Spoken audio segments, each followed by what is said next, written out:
Assalomu alaykum hurmatli tadbirkorlar. Bugun mana 10-noyabr kuni uchrashuv bo'lib o'tyapti. Bugungi uchrashuvni mahalla bankiri Olimjonov A'zamjon o'tkazadi. Kimda nima masala bo'lsa murojaat qilishingiz mumkin.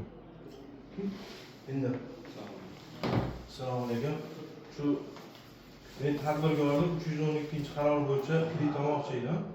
Kimga yatdi? Meniki yatibdi. Xati Mehmonov Rahmatulloh chiqadi. 112 bo'yicha 112 garovsiz kredit olmoqsiz.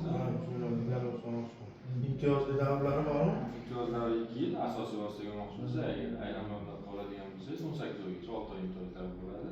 Kerakli hujjatlarni topshirasiz, Sanozodbek opaga topshirasiz, joyingiz ko'rib berishadi bo'ldi. Bankda. Bo'ldi, Kerakli hujjatlar topshirsangiz, pul chiqarib beramiz. Yana kimda masala bor? Assalomu alaykum. Men yosh tadbirkorman. Shunga qulay kreditlarimiz bo'lganda Ism-familiyangiz? Abduboqiev Sardor. Demak, siz endi boshlayapsiz? Ha, endi.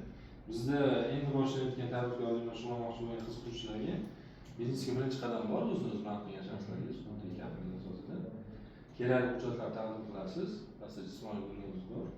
Yilqilik ko'rib, hujjatlaringizni tekshirib chiqarib berishadi.